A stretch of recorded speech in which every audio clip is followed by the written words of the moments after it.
My name is Elena RUDESHKO. I represent ELEKS company. This is Ukrainian company that consists in the top 20 service providers of Europe on the Common Sense Advisor indicator.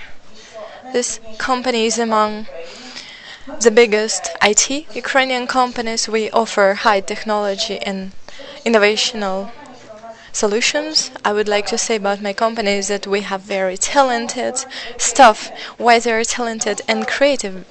Because just months ago we've got an approval that our website won the prize called Horizon Award in 2 nominations. But if we go back to the localization service, I would like to say that we work for 9 years in the market. And 9 years ago, I've started my job in the localization business.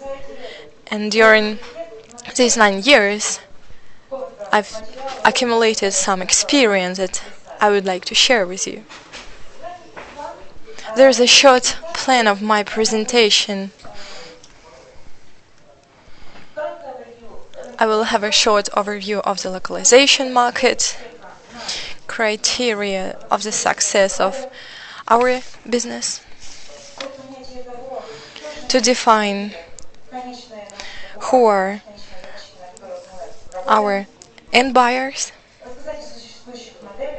I would like to talk about the existing models and, of course, some questions and answers. I hope that we'll come to this point.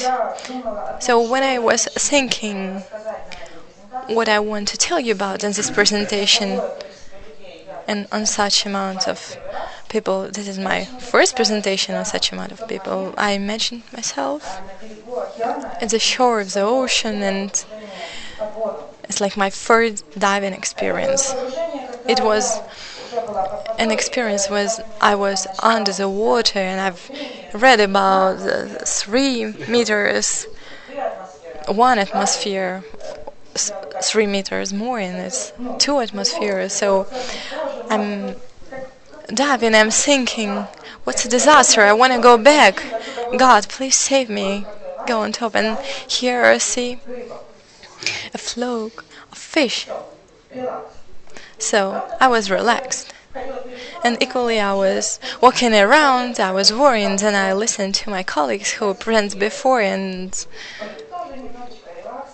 I become a little bit more relaxed, and I would just like to share my experience and show you my vision about the localization business.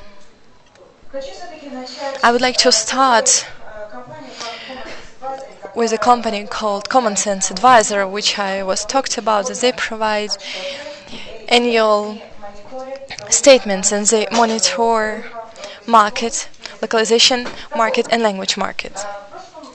So, according to the last statement, the cost of market of localization business is $3.5 million. There are more than 26,000 of companies in this market. It's an enormous amount of companies.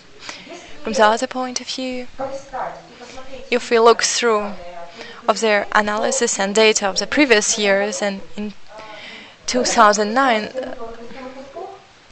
the cost of localization market was less, and we see such words of crisis, recession. Yes, they exist, but the market has grown by 10 billion more. Therefore, our market is developing, so the major trends that exist in the localization market is the first that localization service providers are concentrated in the North America and in Europe. If we are talking about Europe, it is West and North Europe. And in common about 2/3 of all market.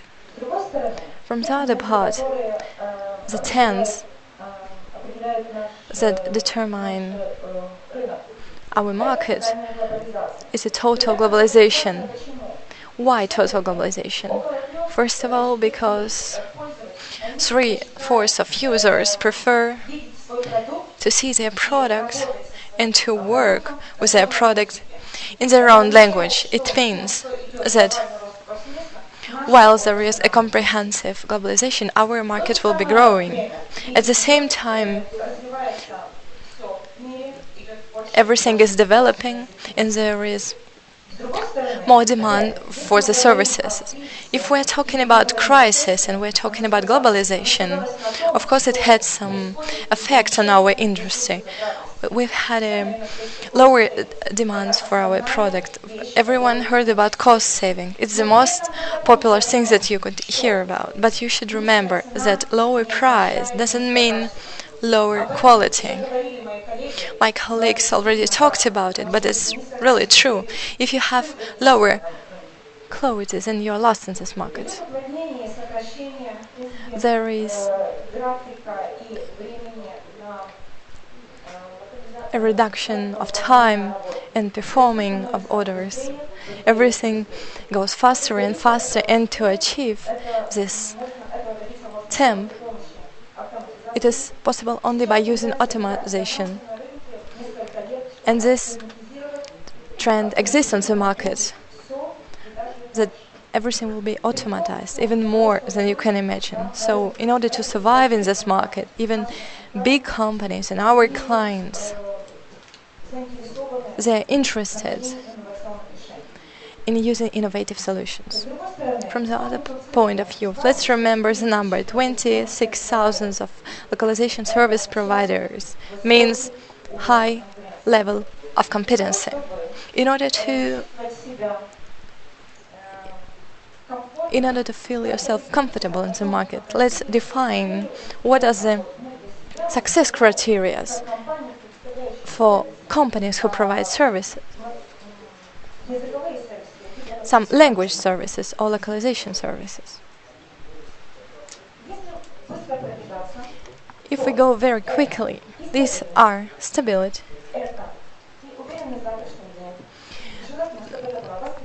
it's the feeling that you will have jobs and you will have growth. If you will have growth, it means you will have more and more clients, and we could find an exit into work with direct clients. Of course, it's a well planning, effective management, and of course, minimization of overtime job. And a very hard question is an on-time payment. For those who work in the chain, this question is still very important. And of course, we need an efficient correlation of work and its payment. Here we see a so-called window. We would like to live in this so-called house. If we will think where we would prefer to live and how we would prefer to live, and if we think about our clients, then we think if we'll be working directly with our client and everything will be so well planned, it will be nice if our client will be from the Fortune 500, or at least close to Fortune 500. It means it's a huge corporation. From that side, we should understand that huge corporation means in the beginning, those who know about the localization processes, all the cycle allows you to show what services are provided for the software. And if we draw a diagram of our end buyer and clienter, we see this group as the following. We are working with localization groups most percentage of the time. And the biggest amount of work is connected with localization of software, because the main reason is translation. Of course, we have some engineering of the software. In order to make a very good localization version, we should have a testing, we should have a desktop publishing. So this we have very main parts of the chain. Of course, project management. But when we start working, we're not thinking that localization group or localization department is just a part of a huge corporation. And at the same time, the broader the circle, the higher the pressure and the impact of the other departments on the localization department. So overall, if you compare that to the local market, it's just a small company that is doing a fine balancing act, trying to survive occasionally, or in a better case scenario, they need to prove their competence to the rest of the corporation. And there are two key components in this for us. The first one is the developers team. They still fail to acknowledge or to recognize that localization is just as much a productional process as any other. In their understanding, localization is secondary, and this is the cause of many following problems. For us as the localizers, it's crucial to have a competent procurement department.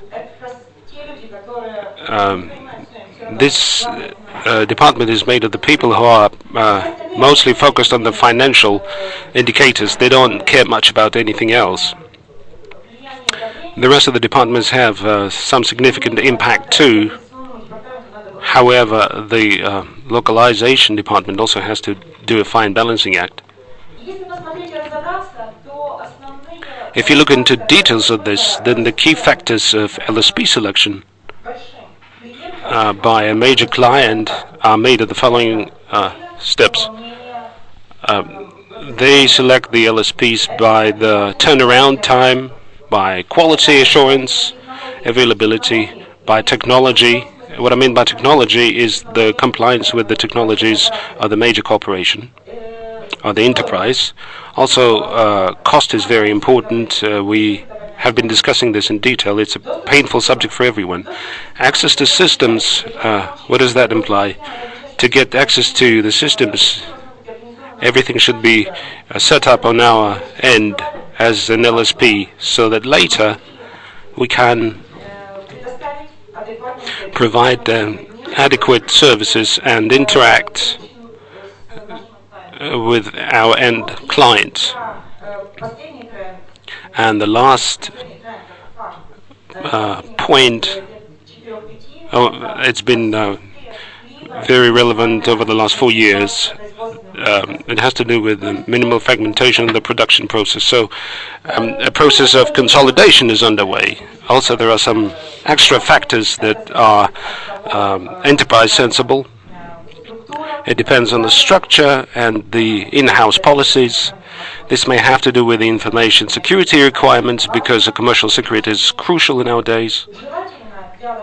It is desirable for an LSP to have their own groundwork in terms of technology. Certainly, the companies are interested in innovation and partnership conditions and the presence effect. I mean, the time zone, or alternatively, the availability of an office in the area where a major corporation operates.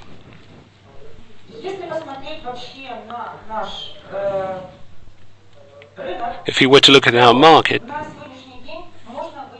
then you could single out 3 business models that are prevalent.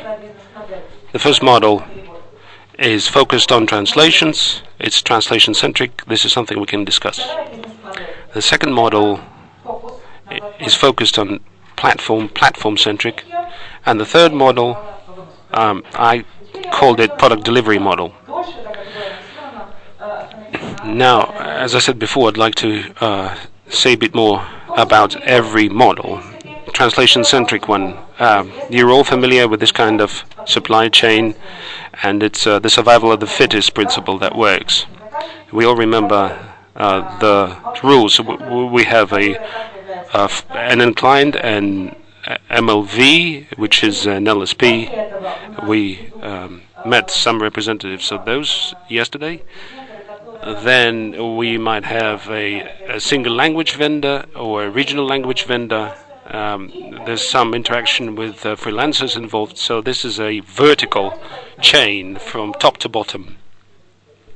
Let's see what happens in this case and what everybody needs. For the purposes of our major cooperation, our key client, we need to consolidate, that is to reduce the number of vendors. This is how they achieve lower costs of project and vendor managing. So they optimize the team. Consequently, that lends a certain reduction of costs. On the other hand, what are the risks, the client risks involved in this case? Firstly, what's really important is the vendor assessment to ascertain whether they have enough competence to make sure that all the relevant services can be rendered by them, including the services required to localize a product, since we're at the consolidation stage. Another important factor is quality. The vendors should be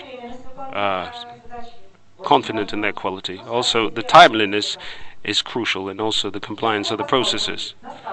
So if we look at the rates that are offered on MLVs, and then what we get is more workload, but that also means the reduction of rates, or else you will never get the job. It's really hard to defend your own point in this case. If it implies a lot of workload, that means that we don't have a high staff turnover. That means that we can expand our services. That means business development. Again, if we're dealing with our end buyer, then that ensures timely payments. On the other hand, since most LSPs come from translation business, they started out as pure translation agencies. If they don't have the services in place yet, they have to find the partners in the same market. And they have to find quality partners. So this has to do with risks involved. And also there should be some evaluation that will prove that. So you have to create certain consortia. If there's a need to do so, then you have to have the regional offices in place. I think Renata mentioned yesterday that they have quite a few offices all around the world, so that's one of the illustrations of this point. And that also applies to Lionbridge. Another risky business for these companies is technically challenging companies. Again, it has to do with the evaluations. As for the regional language vendors,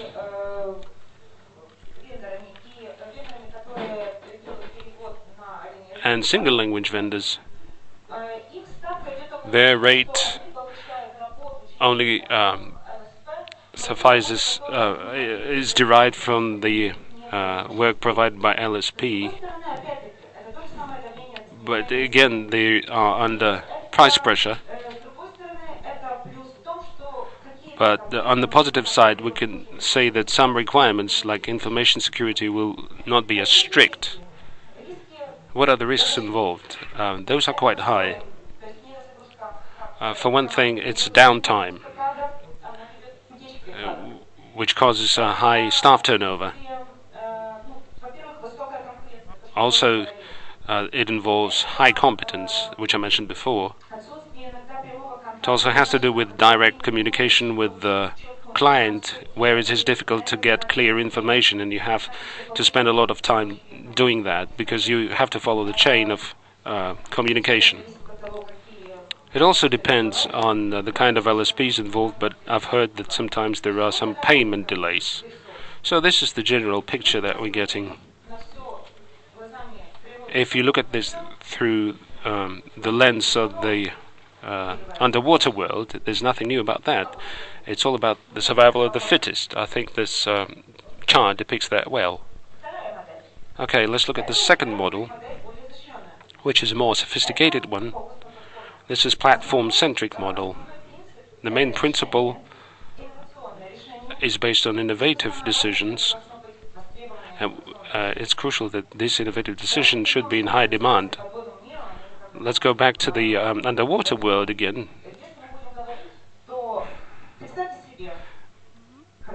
Imagine a beautiful coral reef. Microorganisms emerge, then these grow into more mature creations, and then you have a beautiful reef that is a feast for your eye. So what does this kind of model produce? What do I mean by the platform-centric model? Well, the latest trend, and I mentioned this for those who could not attend the crowdsourcing session. So basically what you have is a platform. Outsourcing can be called a platform. It provides ready-made decisions for the end buyers. It ensures zero costs for development.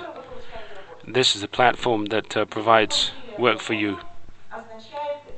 If you've been able to get a hold of that work and it's really in high demand, then the client entrusts you with more services as your relationships develop. So over time, this turns into a quality platform for growth, sustainability, financial sustainability. At the same time, the end buyer can review in-house processes. There are some risks inherent to this, of course, the lack of experts, the compliance of the decisions made with the in-house processes, and quality compliance. But for an LSP that has this platform, or is based on this platform, well, for the sake of illustration, let's mention the automation platform too, which was discussed today. So, as far as an LSP goes, they can provide a unique decision, a unique solution. They increase the workload. They have a competitive edge over their competitors, and that's the first step towards partnership that we discussed in detail before. As for risks, of course, the demand for the solution that they're going to offer to the market, the cost for the technology development and compliance with the client requirements. However, there's a third model. I titled it product delivery model. That means that everything is built around the product delivery.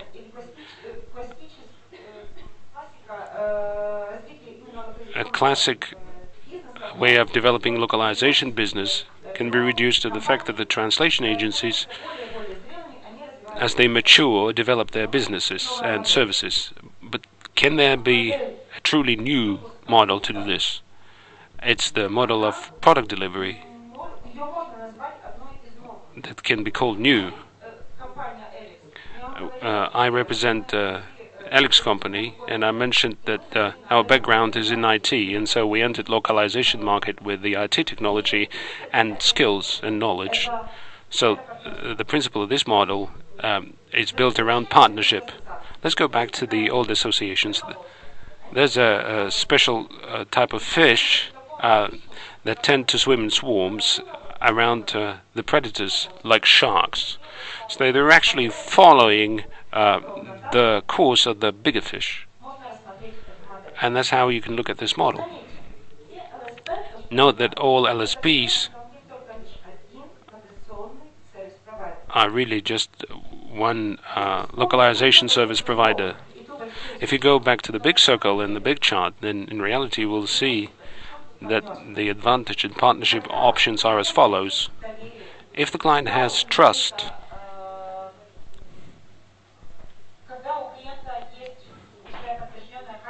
if the client has demonstrated the quality of its service, they can expand their options, their possibilities and services. If, as a vendor, you have the expertise and product knowledge, then this means that you have an edge over your competitors in your market. What do I mean by that? What I mean is that you can avail your knowledge as expertise and build a team on that basis, a remote team who know their product and processes in and out, and who can help your end client to achieve their goals. In this case, you will have the product knowledge, and then you're able to expand your services, because when you focus on something specific well, and you do that well, then one team can recommend you to the other. So you keep expanding your services as the time goes on. What happens next is that if you're a technical company and have a good technology base, this allows you to respond easily to the new market trends. That includes mobile platforms, that includes cloud, and it's easy for you to do the balancing act and to transform. Of course, there are some risks inherent to that. The main client risk is the work performed on behalf of the client. As long as there's trust, then the vendor team can work on behalf of the client with all of the cooperation departments. But if this work has been completed impeccably or really well, it's just a plus for you. From my experience, I think that the best praise I ever got from my team was the recognition of our merits by the main team, the developers team, and by testers as well. So in this case, you win, and if we think back to the big structure and chart, then it's the localization department that wins too. In reality, it's a win-to-win approach here. I see that my time is running out here, but my keynote that I'd like to communicate to you now is that regardless of the model, it's crucial that your services that you provide are unique. Because to get clients' business is a great work and merit, but if you're really skillful, then you work with the client on a permanent basis and still manage to surprise him. And the last thing I'd like to say, to conclude, is to quote Hassan Haddad, who is the Facebook internationalization director. He's an ex-director, but he worked in that position for 5 years. And what he said was, if you were to talk about vendors, then the saddest thing to acknowledge is that most of them would like to be treated as partners. But for their turn, they don't act as partners. To become a partner, you need to be a part of the solution. Because given that, please identify your unique service and then present that as your unique solution. So that's all I meant to say. Let's open this for questions.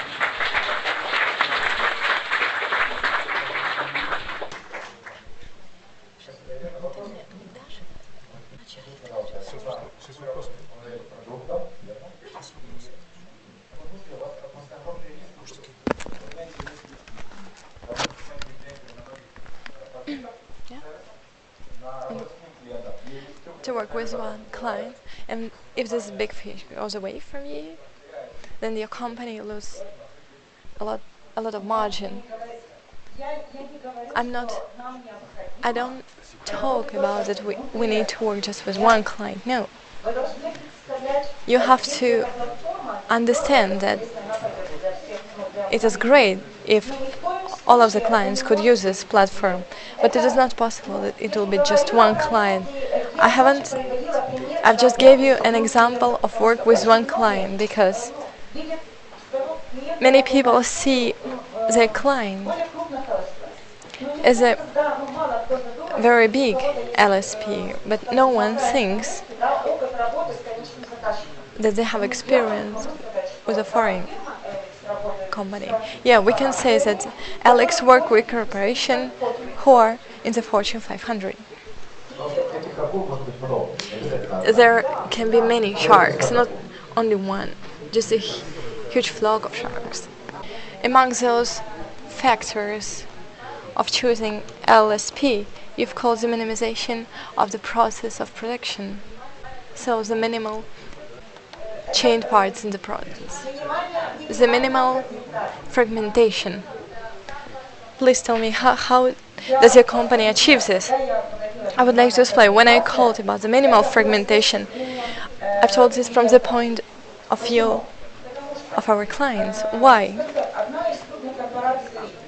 Because one of the biggest corporations told that when they were in the peak of their business, there were more than 160 employees in their company. Right now there are just 60 people in the company. It means it was minimal fragmentation. From the client's point of view, it means we wish that the full localization cycle will belong to one client. The huge trend is when big corporations have many vendors, for example, 3 to 5 big vendors who perform the job. If before they've had huge companies of vendors and project managers, right now they just cut these expense articles, and usually these expenses are going into automatization and innovation. It wasn't connected with the vendor. Vendor becomes more mature, so he has to provide more service and to cover more services than possible. If you are working in translation or you're in translation agency, you have to work about how you can expand the services in order to develop more further.